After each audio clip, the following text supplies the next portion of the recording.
कि सलमान की दुकान लूटी गई, 30 लाख का कारोबार ध्वस्त कर दिया गया। अखिलेश यादव, आपके लबों पे जुम्बिश क्यों नहीं आती? जिला अध्यक्ष को उठाकर जेल में डाल दिया जाता है, हमारे नगर अध्यक्ष को उठाकर जेल में डाल दिया जाता है, क्योंकि हम सड़कों पर जो है जिहाद कर रहे थे, लड़ रहे थे। जब कोई समाजवादी पार्टी का आपके पास कैंडिडेट आए, उससे सवाल जरूर करना कि क्या आज तुम्हें अपनी अपनी पार्टियों का फरमान नबी करीम सल्लल्लाहु अलैहि वसल्लम की शान मुबारक से ज्यादा अजीज हो गया? क्या आपको अपनी पार्टियों का फरमान अल्लाह रब्बुल इज्जत की शान मुबारक से ज्यादा अजीज हो गया? अस्सलाम वालेकुम हज़रात, जय हिंद, जय भारत, जय मीम, जय भीम। दोस्तों, आज हम पॉलिटिकल एतबार से आप हज़रात से मुलाकात हुई है। कई साल तक आपके गांव में प्रैक्टिस की है, कई लोग जाने पहचाने यहाँ चेहरे अल्हम्दुलिल्लाह मौजूद हैं।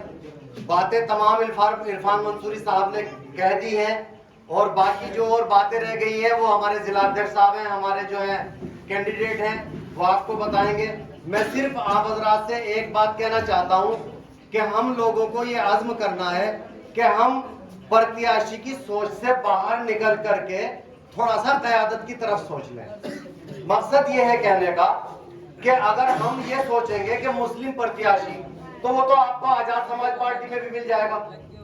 हम ये सोचेंगे कि मुस्लिम प्रत्याशी, तो वो तो आपको दूसरी जगह में मिल जाएगा, बसपा में भी मिल जाएगा।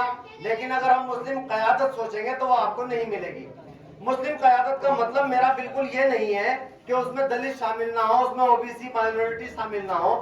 यानी ये एक ऐसा समीकरण हो जो सब लोग मुत्तहिद होकर, जो अब्दुल कलाम वाले भी और भीमराव अंबेडकर वाले भी, सारे लोग मुत्तहिद होकर एक ऐसा संगठन बताएं जो समाज में इंसाफ कायम कर सके और समाज से उन कुरीतियों को बाहर कर सके कि अगर एक के ऊपर जुल्म हो रहा है तो मैं बोलने को तैयार हूं, दूसरे के ऊपर जुल्म हो रहा है तो वो मेरी बिरादरी का नहीं है, मैं नहीं बोलूंगा। ये नहीं होना चाहिए। मजलूम किसी भी बिरादरी का हो, मजलूम होता है, हम सबको उसके लिए बोलना चाहिए। जैसे मिसाल के तौर पर अभी राम गोपाल ने एक झंडा उतारा मुस्लिम मकान पे से, आप सब हजरात ने देखा, मजहबी झंडा था। उसको उतारने के बाद उसको गोली किसी ने मारी, हत्या की उसकी, वो गलत है, हम उसकी हत्या की पैरवी कभी नहीं करते। लेकिन सवाल अखिलेश यादव से है। अखिलेश यादव का एक प्रतिनिधि मंडल वहां के विधायक सरकार से ये पेशकश करते हैं कि इस राम गोपाल यादव को 50 लाख रुपए मुआवजा दिया जाए और इसको जो है सरकारी नौकरी एक बच्चों को दी जाए। हमें उससे कोई एतराज नहीं है, बिल्कुल दी जाए, हमें कोई दिक्कत नहीं है, उसके बच्चे भी पलने पड़ने चाहिए। लेकिन सवाल ये है कि सलमान की दुकान लूटी गई, 30 लाख का कारोबार ध्वस्त कर दिया गया, कई मकानों को बुलडोज कर दिया गया, कई लोगों के पैरों में गोलियां मार दी गई, कई मुसलमानों को तबाह बर्बाद कर दिया गया। अखिलेश यादव, आपके लबों पे जुम्बिश क्यों नहीं आती? आप क्यों मुंह में दही जमाए हुए बैठे हैं? एक और बात कहना चाहता हूं, ये आप लोगों के लिए सवाल है, मेरा सवाल आपसे है। आप सवाल करना समाजवादी पार्टी का जब कैंडिडेट आपके बीच में आए उससे, कि हमारे यहाँ बुढ़ाना में हुजूर पाक सल्लल्लाहु अलैहि वसल्लम की शान में गुस्ताखी होती है, अल्लाह रब्बुल इज्जत की शान में गुस्ताखाना अल्फाज लिखे जाते हैं। हमारे मजलिस इत्तेहादुल मुस्लिमीन के कार्यकर्ता को, युवा जिला अध्यक्ष को उठाकर जेल में डाल दिया जाता है, हमारे नगर अध्यक्ष को उठाकर जेल में डाल दिया जाता है, क्योंकि हम सड़कों पर जो है जिहाद कर रहे थे, लड़ रहे थे, कोशिशें कर रहे थे हक के लिए। आपको ये सवाल समाजवादी पार्टी से पूछना है। बुढ़ाना तो कैराना के बिल्कुल नजदीक है, बहन इकरा हसन, आपकी जबान क्यों नहीं खुल रही?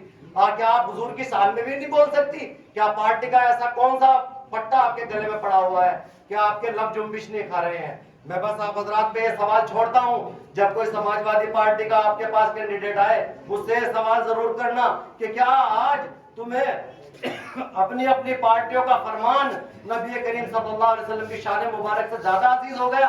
क्या आपको अपनी पार्टियों का फरमान अल्लाह रब्बुल इज्जत की शान मुबारक से ज्यादा अजीज हो गया?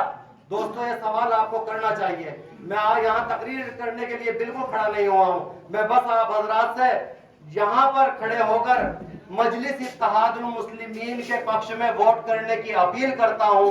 और भाई, हमारे अरशद राणा को आप अगर कामयाब बनाएंगे तो मैं ये नहीं कहता कि इससे अखिलेश प्रधान मुख्यमंत्री बनेंगे या उतर जाएंगे, ना बनेंगे ना उतरेंगे, लेकिन आपका वजूद खड़ा हो जाएगा।